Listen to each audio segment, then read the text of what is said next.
7:49 de la mañana estamos de retorno en Altavoz en Vital, también en las plataformas digitales de Tribu Televisión.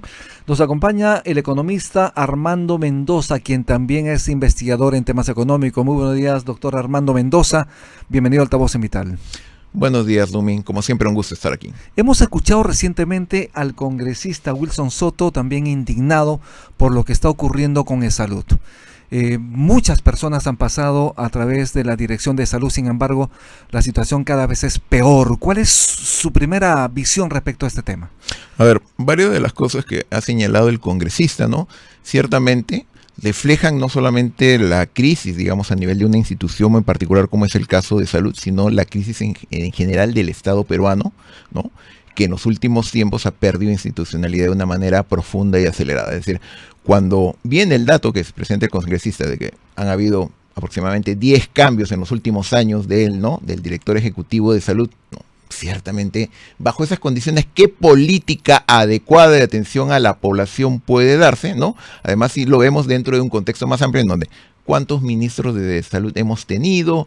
¿Cuántos ministros de Economía y Finanzas? ¿Cuántos ministros del Interior? Entonces, hay un descrédito y un descuido de la función pública en los niveles más altos, ¿no? Terrible. Y además, en el caso, por ejemplo, de salud, tiene que ver con la vida de las personas.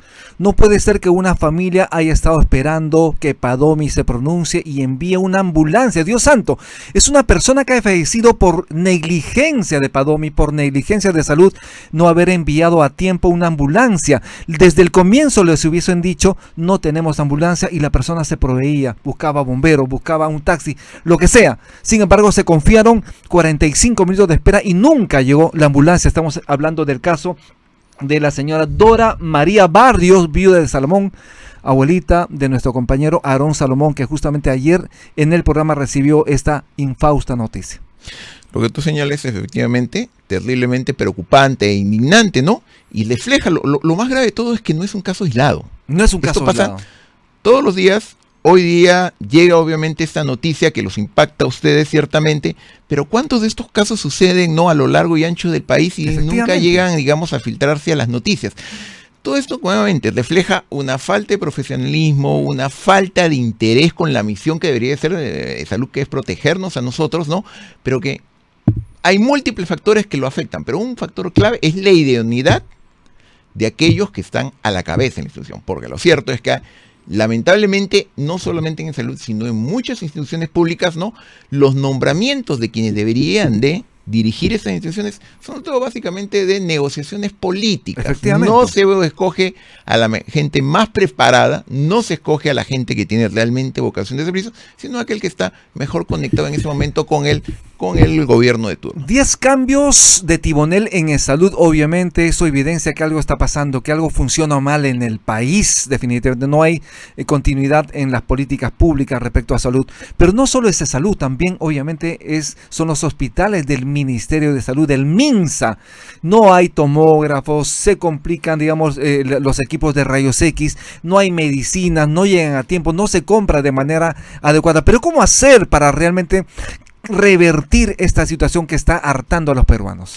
A ver, esa es una pregunta bien compleja, pero a ver, un primer detalle que hay que señalar en el tema del sector salud, ¿no? Y particularmente en el caso del Ministerio de Salud, necesitamos mayor inversión en el sector salud, ¿no? Históricamente el sector salud ha estado infrafinanciado, ¿no? Estamos aproximadamente invirtiendo la mitad de los niveles que son considerados como estándares internacionales a nivel de la OPS, la Organización Panamericana de Salud, que dice de que el promedio debería ser invertir por lo menos el 6% del PBI. Por lo menos el 6%. Y ahora nosotros estamos escasamente en el 3%.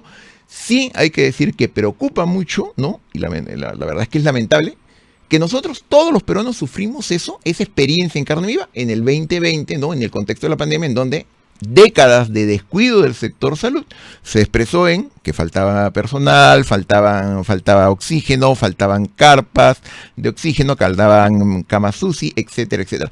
Lamentablemente parece que no hemos aprendido de esa lección y hemos vuelto a la normalidad, entre comillas, que es básicamente un sector desfinanciado, altamente politizado. Exacto. Hay que señalarlo, ¿no? En los últimos 2 o 3 años, ¿no? a partir de julio del 2021, lamentablemente un sector que siempre tuvo cuestiones de manejo político, se politizó altamente, sacaron a muchos cuadros, a personal conocido para hacer nombramientos políticos. Y el ministro de Salud, César Vázquez, está entornillado, obviamente, en el ministerio. Es, al parecer, la cuota de APP. Del partido del señor Acuña, por lo tanto está en contubernio con el gobierno, no lo van a sacar al parecer. Eso que te señalaba, no solamente en el caso, digamos, de salud o el Ministerio de Salud, sino en general del Estado, pero no, en los últimos años, como resultado efectivamente de esta crisis del sistema político, ¿no? Ya no entran equipos de gobierno, ¿no?, a hacer lo que tenían que hacer, que es gobernar. No, lo que hay es una negociación en donde se reparten entre la media docena o docena de, ¿no?, facciones políticas que funcionan en el Congreso y ver, bueno, para mí esto, para mí esto y para mí esto. Y obviamente, pues, allí no es que se está escogiendo, ¿no?, a la gente más idónea, ¿no?, a la gente más con mayor capacidad de convocación, sino, sabes que esta es nuestra cuota y bueno, aquí hay que pagar favores, aquí este es nuestro terruño, aquí este es nuestro coto de poder. Entonces, obviamente eso se refleja, pues, en el funcionamiento del Estado peruano. Efectivamente. De otro lado, Armando, como economista sabes perfectamente que tenemos una situación complicada, tenemos que revertir la situación difícil en la economía peruana. No vamos a crecer a tasas que deberíamos crecer para darle empleo a los más de 300.000 peruanos, jóvenes peruanos que salen a buscar un puesto de empleo en el país. ¿El manejo de la economía peruana a través del nuevo ministro crees tú que es la más óptima? A ver, el ministro Pérez Reyes. Sí. Finalmente, ¿te acuerdas de que la última vez que yo tuve la oportunidad de ser invitado a tu programa, discutíamos sobre la visión bien optimista del anterior ministro que hablaba de un 4%? Exacto. Bueno, y decíamos, bueno, pues, pero de aquí a final de año habrá que ver si ese ministro continúa y si alguien se acuerda de su promesa. Bueno, dicho y hecho, efectivamente ahora tenemos un nuevo ministro. Se han sincerado hasta cierto punto las expectativas. Ahora se está hablando de que podríamos estar en alrededor del 3.5. Se está utilizando como base para ello los buenos resultados que hubo durante el primer trimestre en términos de crecimiento, en donde, ¿no?, el primer trimestre de este año comparado con el trimestre anterior del otro año anterior, crecimos 3.9%. Pero ahí hay que entender cuáles han sido los factores que han estado detrás de ello. Un factor ha sido, ¿no?, el muy buen desempeño del sector pesquero, que creció a tasas superiores a los 2 dígitos, al 20%, 30%, pero que es un factor estacional. Nadie garantiza que eso va a continuar. También un factor importante que influyó fue de que hubo una suerte de mini boom de la inversión pública a comienzos de año, pero que tampoco queda claro si se va a sostener durante el resto del año. Y finalmente también hay que señalarlo, estamos hablando del primer trimestre de este año, antes del famoso Día de la Liberación y toda esta incertidumbre que se ha generado a nivel mundial. Entonces, el impacto de las tarifas que el gobierno de Donald Trump le ha impuesto al Perú y literalmente al resto del mundo, y que no queda claro finalmente si se llegará a alguna suerte de, digamos, estabilidad, si se negocia con China, no se negocia con China, van a llegar a un acuerdo, van a subir, bajar los aranceles, etcétera, ¿no? Ese impacto lo vamos a sentir, ¿no?, con fuerza en los próximos meses. Un punto importante, obviamente, es esta alerta de riesgos por parte del Consejo Fiscal. Como sabes perfectamente, el gobierno ha decidido elevar el déficit fiscal para este año de 2,2% a 2,8% del PBI. Estamos incumpliendo nuevamente la regla fiscal que ya estábamos acostumbrados hace muchísimo tiempo a respetarla. ¿Por qué ocurre esto? ¿Por qué ocurre esto? Porque desde el año 2022, ¿no?, como resultado del fallo del Tribunal Constitucional, ¿no?, y también por otros factores como la extrema debilidad del actual gobierno frente al Congreso, en realidad quien ahora te maneja las cuentas del Estado es el Congreso. O sea, el Congreso es el nuevo MEF. Sí. El nuevo Ministerio de Economía es el MEF. Sí, es el Congreso.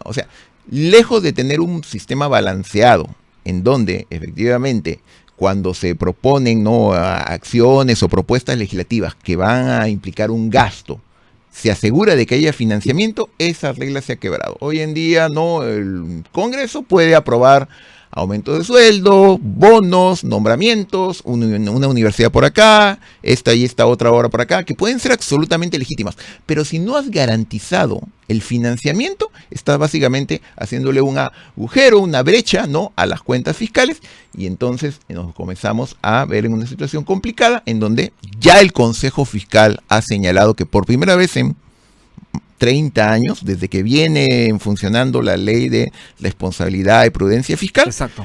2 años seguidos, el 2023 y el 2024, se rompió la meta del déficit, pero además no solamente se rompió la meta del déficit, se rompió la meta de control del gasto, es decir, se está disparando el gasto y, por otro lado, se están reduciendo, se están socavando los ingresos por toda una serie de medidas también populistas que está tomando el gobierno. Que ahora vamos a conversar luego de la pausa. Estamos con Armando Mendoza, economista.